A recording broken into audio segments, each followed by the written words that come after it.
আসসালামু আলাইকুম। ফ্লাইয়াদ এভিয়েশনের পক্ষ থেকে আমি আনিকা সকলকে জানাচ্ছি আন্তরিক শুভেচ্ছা ও অভিনন্দন।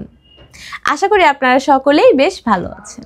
আজকে আমি কথা বলবো এমন একটি দেশ সম্পর্কে যার বিএফএস গ্লোবাল এখন বাংলাদেশে চলে এসেছে এবং খুব কম সময়ের মধ্যে এবং কোনো রকমের বিলম্ব ছাড়াই তার ভিসা কিন্তু আপনারা চটজলদি করে ফেলতে পারেন। প্রিয় দর্শক, আজকে আমি কথা বলবো ক্রোয়েশিয়ার ওয়ার্ক পারমিট ভিসা সংক্রান্ত কিছু আপডেট তথ্য নিয়ে। ভিডিওটি বেশ তথ্যবহুল হতে যাচ্ছে, তাই শেষ পর্যন্ত ভিডিওটির সঙ্গেই থাকুন। ফ্লাইয়াদ এভিয়েশন আপনার একটি বিশ্বস্ত সহযোগী।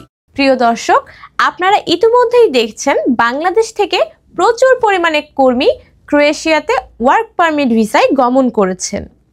এর কারণ হলো বাংলাদেশ থেকে খুব সহজে এবং বিলম্ব ছাড়াই কিন্তু আপনার ভিসাটি তারা পেয়ে যাচ্ছে এবং ক্রোয়েশিয়াতে যেতে কোনো রকমের ইন্টারভিউ লাগছে না। এ কারণে বলা যায় ক্রোয়েশিয়ার ভিসাটা কিন্তু 100% সম্ভাবনাময়। যারা ফাইল জমা দিচ্ছেন তারা কিন্তু ইন্টারভিউ ছাড়াই জাস্ট ফিঙ্গারপ্রিন্ট জমা দেওয়ার মাধ্যমেই বা ফিঙ্গারপ্রিন্ট পেপার দেওয়ার মাধ্যমেই কিন্তু খুব সহজে ক্রোয়েশিয়াতে যেতে পারবেন।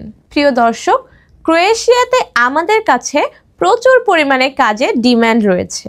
তার মধ্যে উল্লেখযোগ্য হলো কনস্ট্রাকশন এবং ফ্যাক্টরি ওয়ার্কার এবং এগ্রিকালচার। প্রিয় দর্শক, কনস্ট্রাকশনের মধ্যে যারা কাজ করবেন বিভিন্ন দক্ষ লোকজন যেমন plumber, welder, tiles mason, electrician এবং বিভিন্ন ধরনের টেকনিশিয়ান, তাদের জন্য কিন্তু কাজ করার দারুণ সুযোগ রয়েছে। এছাড়াও যারা অদক্ষ রয়েছেন তারা কিন্তু ফ্যাক্টরিতে হেল্পার পদে জয়েন হতে পারেন এবং এছাড়াও এগ্রিকালচার খাতেও কিন্তু প্রচুর পরিমাণের সুযোগ রয়েছে। তাই আপনারা যারা দক্ষ কিংবা অদক্ষ তারা কোনো রকমের চিন্তা ছাড়াই এই সেক্টরগুলিতে কাজের জন্য অ্যাপ্লাই করতে পারেন। এখন চলুন একটি ভিডিওর মাধ্যমে দেখে আসি ক্রোয়েশিয়া আসলে কেমন দেশ। ক্রোয়েশিয়া ইউরোপ মহাদেশের একটি রাষ্ট্র। 2023 সালে এটি সেনজেনভুক্ত দেশ হিসেবে মর্যাদা লাভ করে। এর সরকারি নাম প্রজাতন্ত্রী ক্রোয়েশিয়া এবং এর জনসংখ্যার বেশিরভাগই রোমান ক্যাথলিক। ক্রোটরা 6ষ্ঠ শতকে এখানে আসে এবং 9ম শতাব্দীর মধ্যেই তারা এই অঞ্চলটিকে দুটি জমিদারিত্বের মধ্যে ভাগ করে ফেলে। প্রিয় দর্শক, এতক্ষণ আমরা দেখলাম ক্রোয়েশিয়া দেশ হিসেবে কেমন। এখন চলুন জেনে নেই ক্রোয়েশিয়ার যে কোম্পানিগুলোতে আমরা কাজ দেখছি সেই কোম্পানি থেকে আপনারা কি কি ফ্যাসিলিটিস পাবেন। আপনার ডিউটি হবে দৈনিক 8 ঘন্টা এবং সাথে কোম্পানি পলিসি অনুযায়ী ওভারটাইমেরও সুযোগ সুবিধা রয়েছে। সপ্তাহে 5 দিন কাজ করতে হবে এবং খাবার নিজের এবং থাকা কোম্পানির। এক্ষেত্রে আপনার বেতন হবে 800 থেকে 1000 ইউরো। এটি কিন্তু বেসিক স্যালারি, যারা অদক্ষ রয়েছেন তাদের জন্য। এখানে যারা দক্ষ রয়েছেন তাদের কিন্তু স্যালারি হবে 1000 থেকে 1200 ইউরো।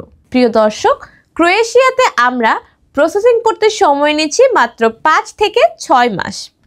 এই 5 থেকে 6 মাসের মধ্যেই কিন্তু আপনাদের ফ্লাইট থেকে শুরু করে কাজ করা আপনারা শুরু করে দিতে পারেন। ক্রোয়েশিয়াতে ফাইল জমা দেওয়ার জন্য আপনার যে সকল ডকুমেন্টস প্রয়োজন হবে আমি এখন সেগুলো বলছি। 100 টাকার 6টি স্ট্যাম্প, পাসপোর্ট, এনআইডি কার্ড অথবা জন্ম সনদ ইংলিশে কপি এবং সাথে 6 কপির ছবি 35x45 mm white background lab printed এবং সাথে শিক্ষাগত যোগ্যতা অথবা অভিজ্ঞতার কোনো সনদপত্র। এবং ক্রোয়েশিয়ার জন্য কিন্তু ফাইল জমা দেওয়ার সাথে সাথেই পুলিশ ক্লিয়ারেন্স পেপারটা একটা মাস্ট, এটা সাথে আনতেই হবে। সো প্রিয় দর্শক, এই কয়টা ডকুমেন্টস থাকলেই কিন্তু আপনারা খুব সহজে ক্রোয়েশিয়ার জন্য অ্যাপ্লাই করতে পারবেন। তাই আর দেরি না করে আপনারা আজই আমাদের ফ্লাইয়াদ এভিয়েশনের অভিজ্ঞ কনসালটেন্টদের কাছে এসে আলোচনা করুন এবং আপনার মূল্যবান ফাইলটি প্রসেসিংয়ের জন্য জমা দিন। আজকের ভিডিওটি এ পর্যন্তই। যদি ভিডিওটি ভালো লেগে থাকে তাহলে অবশ্যই একটি লাইক দিতে ভুলবেন না।